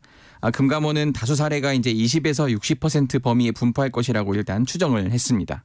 네. 그러면 우선 이번 사태를 촉발시킨 홍콩 ELS가 무엇인지, 그리고 해당 상품이 어떤 일이 있었기에 여기까지 오게 된 건지 좀 설명을 해 주세요. 네네. ELS는 일단 이 특정 주식 가격이나 또 뭐 주가 지수를 이제 기초자산으로 해서 수익률을 얻는 이런 상품인데요. 이 만기 안에 기초자산이 가격이 이 특정 가격 아래로 하락하지 않으면은 이 원금과 약속한 이자를 주는 상품이에요. 그러니까 이게 웬만하면은 사실 특히 뭐 하락할 일이 없으니까 뭐 드셔도 괜찮습니다. 뭐 보통 이렇게 권하는 것 같아요. 근데 이제 홍콩 H지수 같은 경우에 2021년 11,228.63 이렇게 고점을 한번 기록했는데 그 이후에 이제 2022년부터 한 뭐 50% 이상 하락을 한 거예요. 그 다음부터 좀처럼 이제 반등을 하지 못하고 있었는데, 그러다 보니까 이제 손실이 많아져서 판매 과정에서 굉장히 부실한 것 아니었냐, 이런 지금 논란이 일게 된 거고요. 이 금융감독원에 따르면은 작년 말 기준입니다. 홍콩 H지수 ELS 판매 잔액이 18조 8천억입니다. 지난달까지 만기 도래액이 2조 2천억 원인데 이 중에 1조 2천억 원이 손실이 발생을 한 거예요. 그러니까 올해 1월에서 2월 만기를 맞은 은행 홍콩 H지수 ELS 규모가 1조 9천억 원 정도 되는데 이 기간 손실은 또 1조 원으로 집계가 됐고요. 네. 그러니까 올 상반기 만기에 도래하는 규모가 8조 7천억 원에 달하는 만큼 이러면은 이제 손실액이 한 4조 원은 될 거다, 이렇게 지금 전망이 나오고 있습니다. 네. 금감원이 어제 발표한 게 이제 배상 비율이잖아요. 그런데 그 기준이 굉장히 세부적으로 나눠져 있습니다. 은행에 책임이 있어도 투자자 특성에 따라서 비율이 이렇게 달라지는 건가요? 맞습니다. 지금 이렇게 보시면 되는데요. 과거에 이 투자자가 ELS 투자 경험이 있었는지 없었는지, 그리고 ELS 투자 누적 수익이 얼마나 되는지, 그리고 뭐 젊은 층인지 고령자인지 이런 것에 따라서 배상 비율이 0%에서 100%까지도 좀 다양하게 나뉩니다. 네. 첫 번째로 따져봐야 할 부분은 기본 배상 비율인데요. 이 불안전 판매 여부에 따라서 기본 배상 비율이 20에서 40%까지 먼저 정해집니다. 이 기준은 세 가지인데요. 이 첫 번째는 적합성 원칙입니다. 이 적합성 원칙이 뭐냐면은 이 판매를 할 때 투자자 특성에 적합한 상품을 권할 의무가 있는데 이걸 지켰는지를 먼저 보고요. 투자자 특성에 적합한 상품을 권한 의무가 있는데 이를 이제 위반했다면은 이제 뭐 한 20% 이렇게 올라가는 거예요. 배상 비율이. 그 다음은 설명 의무 그리고 또 부당 권유가 있었는지 이렇게 크게 세 가지를 보고요. 네. 이 두 가지에서 세 가지 기준을 동시에 어겼다. 이러면은 이제 배상 비율이 한 30에서 40%까지 높아지게 되는 겁니다. 네. 또 은행이나 증권사 내부 통제 여부에 대한 배상 비율도 차등화하고 있죠. 그렇습니다. 이제 은행이 판매 목표를 과도하게 설정했는지와 같은 이거 이제 내부 통제라고 하는데요. 이런 게 잘 이루어지지 않은 점도 배상 비율을 높이 끌어올리는 요인이 된 겁니다. 가령 이제 은행에서는 각 지점마다 이제 할당을 내려서 마치 영업사원 뛰듯이 강제로 강매를 시킨 것 아니냐 뭐 이렇게 지금 지적을 한 건데요. 가입 당시 연령이 얼마나 되는지 뭐 가령 80대였으면은 이 배상 비율이 또 10%포인트 올라갑니다. 고령자 보호 기준이 제대로 작동하지 않은 점 여기다가는 이제 또 추가로 5%포인트가 또 올라가는 거고요.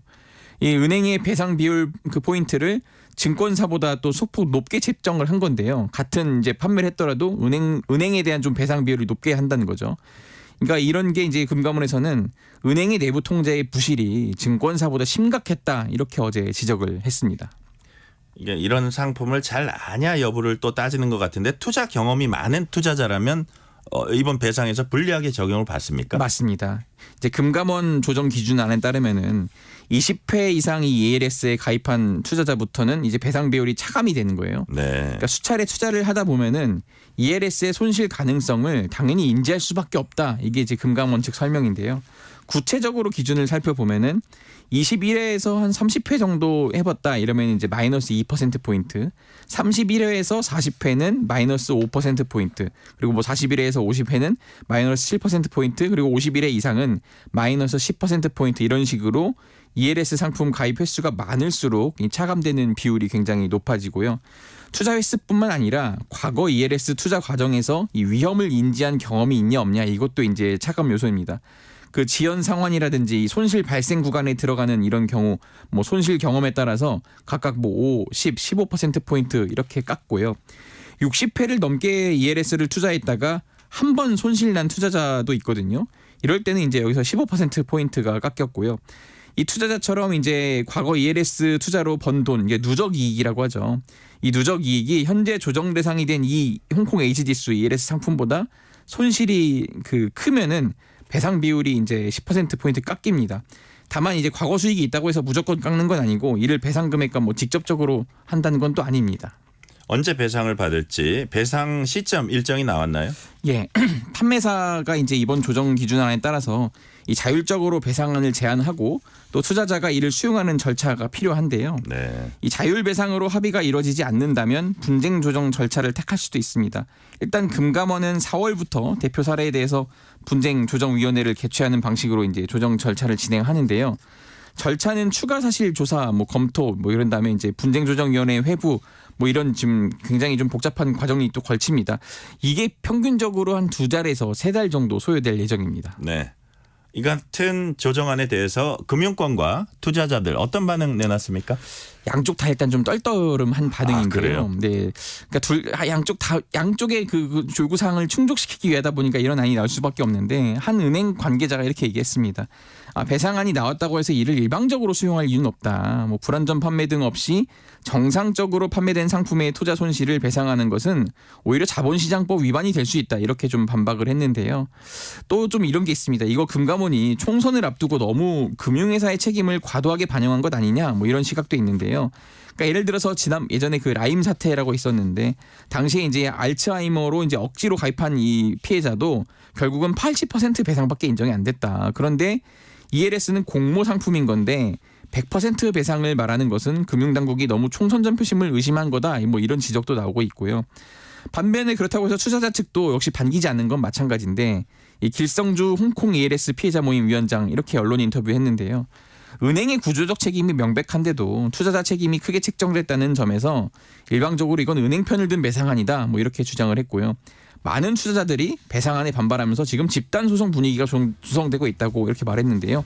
이렇게 되면 또 법적 분쟁을 피할 수 없을 것 같습니다. 오늘 여기까지 듣겠습니다. 최영창 기자 수고했습니다. 감사합니다. 감사합니다. 전종철의 전격시사 2부 순서 마치고 3부가 이어집니다.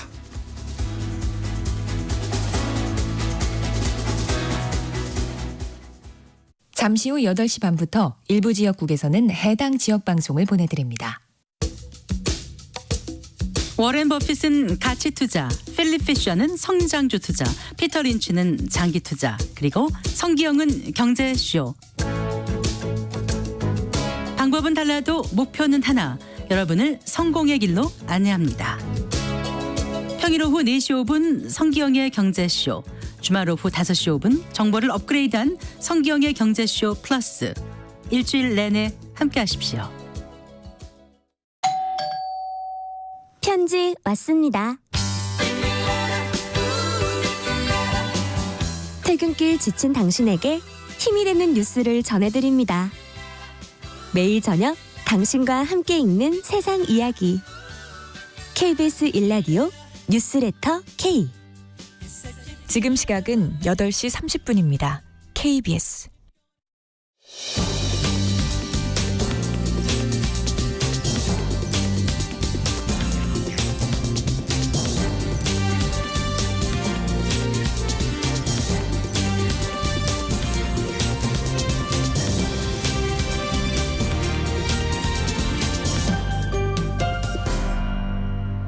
전종철의 전격 시사.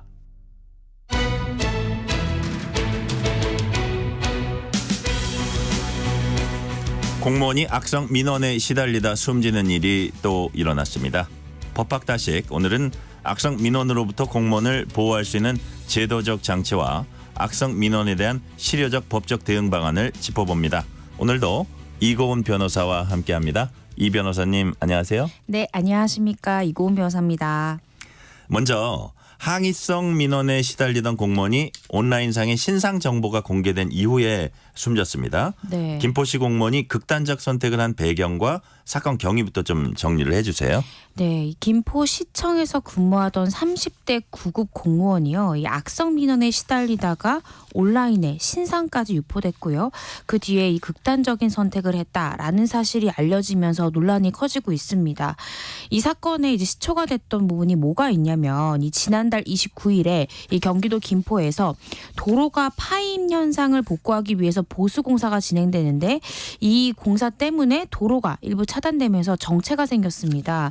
근데 이때 당시에 운전을 하던 운전자로 추정되는 한 누리꾼이 이 공사를 승인한 공무원, 이 사망한 공무원의 실명, 소속 부서, 이 전화번호까지 공개하면서 이 해당 공무원을 향한 비난성 댓글이 쏟아졌는데요. 네. 뭐 예를 들어서 뭐 한 주무관이 뭐 이 주무관 퇴근했다, 집에서 쉬고 있을 이 사람 멱살을 잡고 싶다 등등 이 해당 공무원을 비난하는 댓글이 수도 없이 달렸습니다.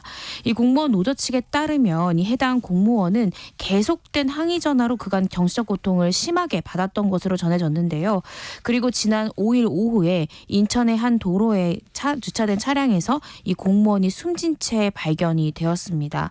근데 문제가 이 공무원이 결국 이런 악성 민원, 이 가다한 이 신상 털기 때문에 사망했는데 이번에는 이 공무원을 괴롭혔던 것으로 추정되는 가해자의 신상까지 누리꾼들이 털면서 이 가해자가 뭐 현재 교사다, 공무원이다, 해당 SNS 계정, 소속 직장, 사진까지 올리면서 공무원 신상 공개하더니 인과응보다, 어떤 기분인지 똑같이 느껴봐야겠다.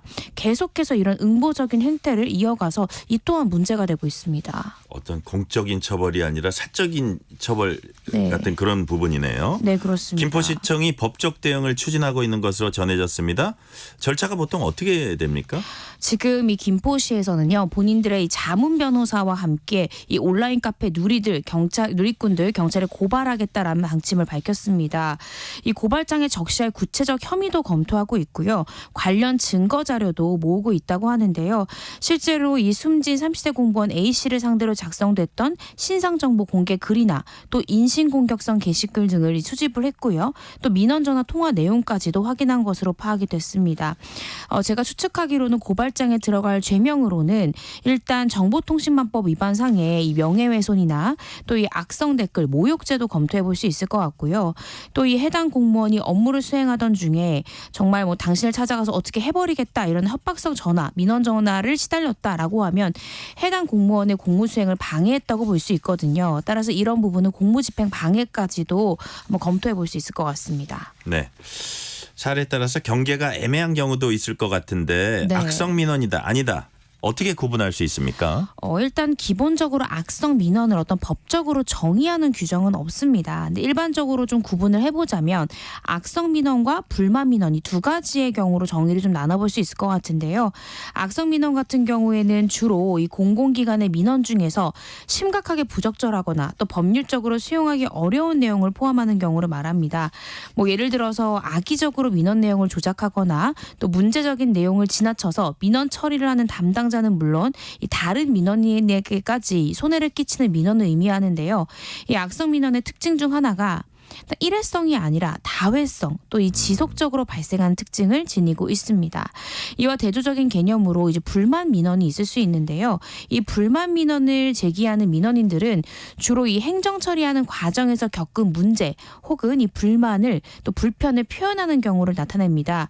이 불만 민원 같은 경우에는 긍정적인 요소가 이 서비스 과정에서의 불편함에 대한 피드백으로 이 개선의 기회로 활용할 수 있다는 점에서 악성 민원과의 차이점이 있습니다. 네. 그리고 우리가 민원 처리에 관한 법률, 민원 처리법이라는 게 또 있죠? 네, 그렇습니다. 민원 처리에 관한 법률, 약칭해서 민원 처리법이라고 우리가 부르는데요. 이 법은 이제 보통 민원 처리에 관한 기본적인 사항을 규정하고 있습니다. 그래서 이 민원에 대한 공정하고 적법한 처리, 또 민원 행정제도의 합리적 개선을 도모함으로써 이 국민의 권익을 보호하는 걸 목적으로 하는데요. 이 해당 법률에 따르더라도 악성 민원이 무엇이다라는 정의 규정은 제2조엔 없습니다. 따라서 현장에서 근무하는 공무원들은 현장에서 그때그때 이 사안별로 판단할 수밖에 없습니다. 그래서 이 부분에 대해서 공로청도 지금 문제를 제기를 하는 게 사실은 정부는 이 악성 민원에 대한 정의나 요건도 규정하지 않지 않았냐. 따라서 이 민원 담당 공무원의 실태 조사나 이 보호계획 수립 의무조차 제대로 수행하지 않았던 것이 이러한 사태를 불러온 하나의 원인이다라고 지적하기도 했습니다. 네. 공무원들을 향한 악성 민원이 해마다 늘고 있는 추세라는데 네. 관련한 자료 또는 통계 있다면 좀 소개를 해주세요.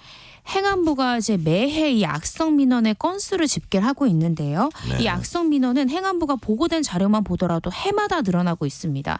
2018년도에 3만 건이 발생을 했는데 2021년도에는 무려 5만 1,000건으로 계속해서 늘어나고 있는 추세인데요. 이거는 지금 통계상 잡히는 추세잖아요. 네. 따라서 이 수치에는 단순한 폭언이나 욕설은 워낙에나 많기 때문에 이 부분은 포함이 되지 않고요.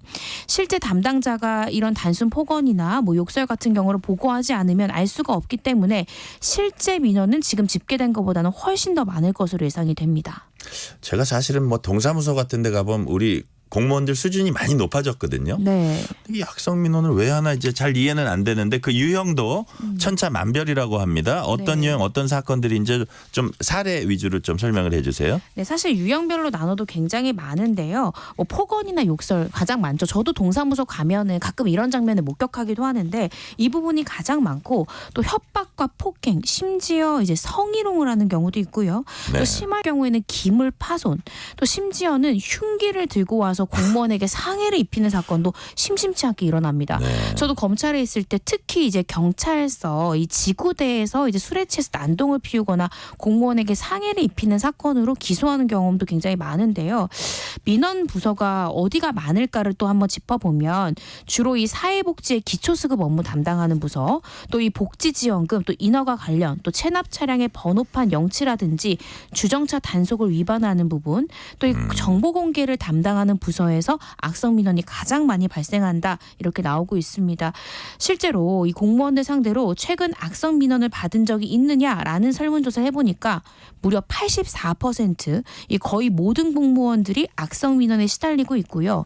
청년 조합원을 대상으로 조사를 해보니까 직장 생활 중에 불편한 점이 악성 민원으로 공무원을 그만두고 싶다가 1순위로 집계되기도 했습니다. 네. 공무원들이 어떻게 대응하는지도 이제 중요할 텐데 네. 지난해 민원 처리 시행령이 개정돼서 공직자의 민원 대응 매뉴얼도 이제 개정이 됐다고 해요. 어떤 내용이 달라졌나요? 네, 말씀 주신 대로 이제 작년에 이 공직자의 민원 대응 매뉴얼이 수정이 됐는데 이 공무원 보호 조치 의무 법령이 시행이 됐습니다. 네. 기본적인 사항은요. 이런 악성 민원이 발생했을 때 일단 해당 민원인에게 중지 요청을 할 수 있습니다. 그리고 지금 상황을 녹음하겠습니다. 이렇게 고지하고요. 그런데도 계속해서 이런 난동이 될 때는 이 응대를 종료하고 해당 부서장에게 보고를 하고요. 여기에서도 멈추지 않고 계속 심각하게 지속적으로 반복될 때는 경우에는 경찰에 신고한다든지 하는 법적 조치도 가능하도록 그렇게 매뉴얼이 수정이 됐습니다. 네. 이렇게 공무원 보호 조치 의무화하는 법령이 이제 시행되고 있고 대응 지침도 있는데 네. 이런 일은 계속 반복되고 있어요. 왜 그렇죠? 이게 사실은 저도 검찰에 있을 때요. 일반인들이 생각하기엔 누가 검사에게 악성 민원을 제기할까 싶지 않습니까? 근데 저도 피의자를 조사하다 보면 사실은 어떤 정신질환을 앓고 있는 피의자에게 저는 사실은 폭행을 당할 뻔한 경험도 굉장히 있거든요. 네. 근데 이런 사람들에게 중지 요청을 한다. 내가 지금 이 상황을 녹음하겠다라고 고지한다 해서 이 악성 민원인들이 바로 중지할까요? 실질적으로는 그렇지 않습니다. 오히려 이런 부분을 할 경우에는 더 심하게 반응하는 경우도 많은데요. 근데 이런 것들이 발생할 때마다 계속해서 부서장한테 이런 악성 민원 발생했습니다. 조치 취해주세요. 이 해당 공무원, 구급 공무원들이 계속해서 이런 것들을 보고하기가 현실적으로 어렵다는 거죠. 왜냐하면 이런 경우에는 오히려 이런 악성 민원인을 대응할 수 있는 능력이 좀 부족하다라고 평가될 수 있다라고 스스로 위축될 수도 있고요. 또 부서장 입장에서는 유별나다 이렇게 찍히지 않을까라고 해당 공무원이 우려할 가능성도 있기 때문에 이럴 때는 매뉴얼대로 4단계, 5단계 실질적으로 실행하기가 굉장히 어렵다. 그리고 어디까지를 악성 민원으로 봐야 되고 어디까지를 이 불만 민원으로 봐서 여기를 이제 신고를 하든지 아니면 부서장에게 보고해야 되는지 정확히 공무원이 판단하기가 굉장히 어렵다라는 문제점이 있습니다. 네. 악성 민원을 줄일 수 있는 대책 가운데 네. 공무원들을 위한 법적 지원 장치 이런 건 또 어떤 게 있을까요? 사실상 지금 이 민원 처리법에도 이제 어떠한 보호 조치들이 사실은 법률적으로 이제 보완이 된 부분이 있거든요. 네. 그래서 민원 처리법 제4조에도 이 행정기관 장이 민원인 등의 폭행 등등 이런 것들로부터 민원 처리 담당자를 보호하기 위해서 이 민원 처리 담당자의 신체적, 정신적 피해를 예방하고 치료를 하도록 필요한 조치를 하여야 한다라는 의무 규정을 뒀습니다. 그래서 실제적으로 할 수 있는 조치 중에는 이 안전을 보장하기 위해서 안전 장비의 설치나 안전 요원을 배치하기도 하고요. 특히 이 증거 수집을 위해서 불가피한 조치로서 이 휴대용 영상 음성 기록 장비나 녹음 전화 등을 운영하고요. 또 이런 부분들이 발생했을 때 고소고발 또는 이 손해배상 청구 등이 발생한 경우에 관할 수사기관이나 이 법원에 증거물이나 증거 서류 제출 등 필요한 지원을 하도록 법령상 이런 부분들이 보완이 되어 있습니다. 네. 그래서 딱 한마디로 이제 말씀하신다면 변호사님 보시기에 네. 자, 이 제도만큼은 꼭 개선돼서 꼭 이제 마련이 돼야겠다 하는 거를 딱 우리 청취자들 머리에 남게 하나 지적하신다면 뭐가 있을까요? 사실은 이런 악성 민원인이 와서 어떤 난동을 피울 때는요. 안전 요원이 그 자리에 없으면 실질적 그런 상황이 오는 걸 대처할 수가 없습니다. 네네. 해당 법령에는 안전 요원을 배치할 수 있다라는 임의적 규정이 있기 때문에 실질적으로 예산이 부족해서 부산만 보더라도 16개 구군 중에 7개 구밖에 안전 요원을 배치하고 있지 않거든요. 네네. 이 부분도 예산을 배치해서 강제적 배치를 하는 방안이 일단은 굉장히 실효적일 것 같고요. 두 번째는 그럼에도 불구하고 이런 일이 발생했을 때 법적으로 고소 고발이나 증거 지원을 무조건적으로 정부에서 하도록 하는 이 강제적 규정도 필요합니다. 계속해서 이 부분에 대해서 강제적으로 고발 조치가 된다라고 하면 악성 민원이 실질적으로 숫자도 줄 수 있고요. 근무하는 공무원들도 조금 더 안전이 보장된 상태에서 법적 조력을 받는 상태에서 근무할 수 있지 않을까라는 생각이 듭니다. 네. 오늘은 여기까지 듣겠습니다. 법학다식 이고은 변호사였습니다. 감사합니다. 네, 감사합니다. 지금 시각은 8시 42분입니다. 이 시각 출근길 교통정보입니다. 사고로 더 불편해진 곳들이 있습니다. 올림픽대로 공항 쪽으로 반포 부근에서 사고 처리하고 있습니다. 3개 차로가 막혀 있다가 현재는 5차로에서 처리 작업을 하고 있는데요. 여파가 대단합니다. 암사에서 동작대교까지 1시간 15분 이상 걸리겠습니다. 분당서로는 성남 쪽이고요. 강남 면허 시험장 부근에서 사고 발생했습니다. 2차로가 막히면서 청담대교부터 많이 밀리고 있습니다. 그리고 수도권 제1순환고속도로 구리에서 판교를 지나서 일산 쪽으로 가는 길입니다. 오늘 정체가 유난히 길게 이어지고 있는데요. 구리에서 상일 쪽으로 정체고요. 하남 분기점에서 송파 쪽으로 길게 밀려가고 있습니다. 장수에서 자유로 쪽으로는 17km 구간 답답합니다. KBS 교통정보센터에서 이현입니다.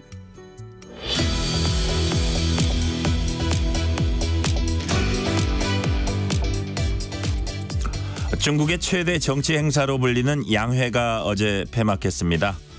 향후 중국의 정치 경제 정책 방향을 알 수 있어서 매년 양회가 열릴 때마다 전 세계 이목이 집중되는데요. 오늘은 중국 현지에 있는 문일현 중국 정법대 교수 전화로 연결해서 올해 양회 내용 자세히 짚어보겠습니다. 교수님 안녕하세요. 네, 안녕하십니까. 먼저 어제 오후에 전해진 소식입니다. 사건 소식인데요. 양회 폐막을 앞두고 시진핑 주석의 집무실이 있는 베이징 중난하이 출입문을 향해서 차량이 돌진했습니다. 그 영상이 SNS에 올라왔어요. 중국에서 상당히 이례적인 일 아닌가요? 그렇습니다. 지금 이번에 그 양회 기간 중에 과거에는 볼 수 없었던 그런 사건들이 두 건이 발생을 했는데요. 네네. 첫 번째 사건은 방금 말씀하신 것처럼 그 폐막 하루 전인 3월 10일 새벽에 그 SNS에 동영상이 올라오면서 알려진 사건입니다. 그 검정색 고급 승용차가 네. 그 시 주석의 집무실과 관저가 있는 중남의 출입문인 신화문이라고 있거든요. 그 신화문을 향해서 돌진을 시도하다가 그 근무 중인 정사복 경호요원들에 의해서 저지가 되고 운전자는 차량에서 끌려 나와서 사지가 들려서 어디론가 끌려가는 그런 모습이 동영상에 올라왔거든요. 네네. 특히 이제 이 동영상에 나오는 신화문은 그 중남으로 들어가는 남문인데요. 네. 그 고위급 지도자들만 차량을 이용해서 출입이 가능한 곳입니다. 일반적으로 그 중남에 근무하는 요원들이거나 일반인들은 사문을 이용하게끔 돼 있거든요. 그래서 과연 이 승용차로 돌진한 사람이 적어도 거기에 접근할 수 있었다는 것은 통행증을 갖고 있는 요원이거나 아니면 근무 직원 아니면 그것도 아니라면 뭔가 특별한 이른바 그 허가가 떨어진 요원 사람일 거라고 다들 보고 있기 때문에 네. 과연 어떤 동기에서 어떻게 그게 이루어졌는지가 지금 굉장히 궁금한 상황이고요. 또 하나의 사건은 이제 3월 6일 일어났던 일입니다. 이 양회가 열리는 인민대회당에서 그 경제 관련 부장들, 우리로 치면 장관들이죠. 네. 장관들이 합동 기자회견을 하고 있는 그런 자리였는데 한 여성이 그 부장들이 앉아 있는 단상을 향해 돌진을 시도했습니다. 그래서 안전요원들이 놀라가서 급하게 저지하는 그런 일이 벌어졌는데 그 당시 그 중국 CCTV에서 기자회견이었기 때문에 생방송을 중계를 했거든요. 네. 그 중계를 하다가 갑자기 이런 돌발 사건이 벌어지면서 이제 중계를 중단하는 그런 사태가 벌어졌는데요. 그런데 이 여성도 어떻게 그 신분증을 소지하게 하고 출입을 하게 됐는지, 그 동기는 뭔지 이런 부분들에 대해서는 아직 알려지지 않고 있어서 많은 추측들이 오가고 있는 상황입니다. 1인 체제에 대한 뭐 반발이랄까 여러 추측은 나오고 있는데 지금은 좀 경위는 이제 나중에 밝혀지겠네요. 매년 양회가 끝나면 네네. 양회에서 제시된 경제 성장률 목표치가 주목을 받곤 했습니다. 특히 올해는 중국 경제가 침체에 빠졌다는 진단이 나오고 있는 상황이어서 양회에서 제시된 경제 정책에 더 관심이 쏠립니다. 어떤 내용이 제시됐나요? 그렇습니다. 지금 말씀하신 것처럼 그 올해 양회의 최대 관심사는 경제 위기를 어떻게 극복할 것인가 하는 이른바 대책이었거든요. 네네. 그래서 일단 최대 관심사였던 경제 성장 목표는 5% 내외라고 이제 제시를 했고요. 경기 회복을 위해서 이제 중국 정부가 여러 가지 대책을 내놨는데요. 우리가 눈여겨볼 대목이 몇 가지가 있습니다. 지금 이제 중국 경제가 침체하는 가장 큰 요인들을 보면 그동안 중국 경제 성장을 견인해왔던 삼두마차, 즉 소비, 투자, 수출이 네. 모두 동력을 상실했다는 게 전문가들의 한결같은 진단이거든요. 중국 정부도 상당 부분 이에 동의를 하고 있는데요. 이에 대한 대책들이 이제 이 대책 중에서 눈에 띄는 거는 상환 기간이 30년 이상인 초장기 특별 국채를 1조 위안, 우리 돈으로 치면 약 185조 원입니다. 5조 원을 올해 발행하겠다는 것부터 시작해서 중국 경제 성장을 이끌 새로운 성장 동력 산업으로 전기자동차, 2차 배터리, 태양광 등 3대 산업을 집중적으로 올해부터 육성하겠다고 발표를 했습니다. 그리고 이제 집안에서 쓰던 그 전자제품 등 중고 제품을 갖다 주면 일정 금액을 보상해주고 대신 새로운 제품을 파는 이른바 중고품 보상 판매도 들어있고요. 특히 이제 많은 사람들이 관심을 갖는 게 부동산 대책이거든요. 부동산 개발업체들이 이미 분양을 해놓고도 자금이 없어서 건설을 중단한 아파트가 중국 전역에 약 2천만 채 이상 된다고 그럽니다. 네. 이로 인한 피해자들이 너무나 많기 때문에 어떻게 구제하느냐가 문제였었는데요. 중국 정부가 내놓은 대책을 보면 일단 파산할 업체는 파산을 시키되 필요하다고 판단되는 아파트는 이제 국영기업에서 자금을 제공해서 이를 사들여 가지고 이 아파트들을 공공아파트로 활용하겠다는 대책도 이번에 내왔습니다. 네네. 그래서 하여튼 여러 가지 대책이 과연 실효성이 있는지를 한번 지켜볼 필요가 있을 것 같습니다. 네네. 그런데 중국에서 경제 사령탑이라고 하면 보통 총리를 꼽지 않습니까? 그래서 통상 양회 가운데 하나인 전인대 폐막대 총리가 내외신 기자들 대상으로 기자회견을 해왔습니다. 이 기자회견에서 나온 전임 리커창 전 총리의 발언들은 상당히 주목을 받기도 했어요. 그런데 중국이 앞으로 이 같은 총리 기자회견을 하지 않기로 했다는 얘기가 있습니다. 이유가 뭔가요? 중국 정부의 공식적 설명은 국무원에 있는 부장들이 각자 기자회견을 하기 때문에 굳이 총리가 직접 나설 필요가 없다는 게 이제 설명입니다. 그렇지만 서방에서는 그것보다는 정치적 이유 때문 아니겠느냐 하는 관측들이 우세한데요. 네. 이번 양에서 가장 눈에 띄는 법 개정 조항이 하나 있었는데 그게 국무원 조직법 개정안입니다. 국무원 조직법 골자를 개정안. 보면 예. 네, 국무원 조직법 개정안인데요. 그 골자를 보면 중국 공산당이 국무원을 지도한다. 그리고 국무원은 당의 결정과 지침을 실행하는 집행기관이다. 그리고 총리의 권한을 제한하는 여러 가지 조치들을 구체적으로 명기를 해놓았습니다.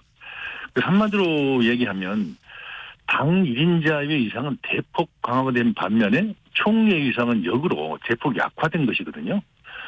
그렇게 보면 총리가 중국을 대표해서 국내외를 상대로 기자회견을 하는 것 자체가 1인자에 대한 일종의 불경이 아니냐 하는 그런 시각으로 해석될 수가 있기 때문에 내부의 토론을 거쳐서 취소한 것 아니냐 하는 게 서방 언론들의 대체적인 분석입니다.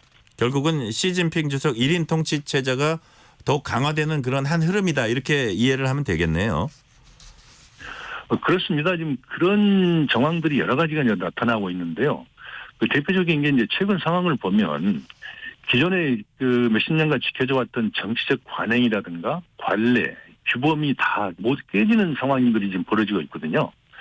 예를 들자면 원래 작년 가을에 열었어야 했던 그 삼중전회가 있었는데 삼중전회를 지금까지 안 열고 해를 넘겨서 양해부터 여는 건 이번이 처음입니다. 네. 그리고 방금 말씀하신 것처럼 30년간 이렇게 지켜져 왔던 관례였던 그 총리 기자회견도 중단을 했고 양해도 그동안은 회기가 2주 정도였거든요. 근데 이번에는 일주일로 단축하는 기현상이 벌어졌습니다. 결론적으로 얘기하면 시진핑 주석 1인 통치 체제가 강화되면서 기존 관행이나 관례 그리고 규범 등이 상당 부분 무시되는 현상들이 잇따라 발생을 하고 있는데 이거는 바꿔 얘기하면 등사법령이 제정했던 그 연임 제한이라든가 집단 지도 체제 그리고 당정 분리, 정경 분리와 같은 그 정치적 유산이 이번을 계기로 모두 다 소멸되는 것 아니냐는 게 중국 전문가들의 평가이고요. 그래서 앞으로는 그 시속 1인이 국정 정반을 친히 관장하는 그 만기 칠남식 통치 방식이 앞으로 더욱더 강하게 나타나지 않겠느냐 그런 전망들이 많습니다. 중국의 대외 정책 방향도 주목됩니다. 특히 한반도 문제와 관련해서 한반도에 다시 전쟁이 일어나선 안 된다는 발언이 나왔습니다. 이 발언의 배경이 뭔지 그리고 이를 통해서 할 수 있는 중국의 한반도 정책 어떤 것인지 좀 짚어주세요. 중국의 외교부장이 직접 한반도 전쟁이라는 용어를 사용하는 것 자체가 대단히 예외적인 일인데요. 이 이야기는 중국의 한반도 정세를 지금 얼마나 엄중하게 바라보고 있느냐를 보여주는 방증이라고 저는 생각을 하거든요. 네. 전쟁이라는 단어는 북한이 6차 핵실험에 이어서 30여 차례 미사일을 발사하면서 한반도 전쟁 위기설이 난무했던 2017년이 있었는데요. 그때 처음으로 중국이 사용을 했는데 7년 만에 이를 다시 소환하는 겁니다. 특히 왕이 부장이 그 다음에 이제 무슨 말을 덧붙이냐면요. 누구든 한반도 평화 안정을 파괴하려 들면 막대한 대가를 치르게 될 것이다라고 경고를 했거든요. 이게 얼핏 보기에는 한국과 미국을 겨냥한 것으로 보이지만 그걸 자세히 들여다보면 북한도 염두에 둔 것 아니냐는 해석도 많습니다. 왜냐하면 중국은 북한과 러시아가 밀착하기 시작하면서부터 한반도 위기가 고조되고 있다는 점에 굉장히 주목을 하고 있거든요. 특히 이제 과거 소련이 비해서 조정을 하면서 6.25 전쟁이 일어났던 그 상황과 현재의 구도가 너무 흡사하다는 우려가 중국 내에서 광범위하게 퍼지고 있고 또 공유되고 있어서 굉장히 걱정스러운 눈으로 바라보는 사람들이 많습니다. 네. 또 이제 역시 중국의 대외 정책하면 중요한 게 대미 관계일 텐데 이번 양회에서 드러난 중국의 대미 정책 어떤 건가요? 중국 왕이 부장이 이제 내외신 기자회견을 통해서 밝힌 거는 미국을 강하게 비판을 하면서 동시에 미국의 대화를 해야 된다고 하는 그 손을 내밀었는데요. 이걸 종합적으로 평가를 하면 싸우지만 판은 깨지 않는다라는 그 전통적인 전략을 구사하는 거 아니냐라는 분석들이 많습니다. 네. 특히 이제 미국은 올해 말 대통령 선거가 있잖아요. 네네. 그래서 바이든이나 트럼프 할 것 없이 모두 중국 때리기에 올인할 가능성이 매우 높기 때문에 중국 역시 그에 대해서 그냥 당하고만 있지 않겠다고 하는 그런 의지를 강하게 표명한 것으로 보이고요. 특히 미국이 하는 만큼 중국도 맞받아치겠다는 강경 기조는 그대로 유지하겠다는 그 의지를 표명한 거 아니냐. 그래서 중미 간 관계도 미중 간 관계도 올해 그리 순탄치 않을 것으로 보인다는 전망이 많습니다. 네. 그 양안 관계도 이제 긴장이 높아지고 있는데 중국이 뭔가 달라진 타이완 정책을 제시했는지도 궁금합니다. 교수님 죄송합니다. 이 시간이 30초밖에 안 남아서 한 20초 정도를 짧게 한 줄만 말씀해 주세요. 알겠습니다. 대만 정책은요 이번에 그 이창 총리가 언급을 하면서 평화 통일이란 말 대신 그냥 통일로만 언급을 했습니다. 평화를 빼고요. 그래서 대만에서 강력한 기조를 계속 유지할 것이라는 전망들이 지금도 많이 나오고 있습니다. 네, 오늘 여기까지 듣겠습니다. 지금까지 교수님 감사히 잘 들었습니다. 중국 정법대의 문희령 교수였습니다. 감사합니다. 네, 감사합니다. 정격시사 오늘 마칩니다. 안녕하세요. 보건복지부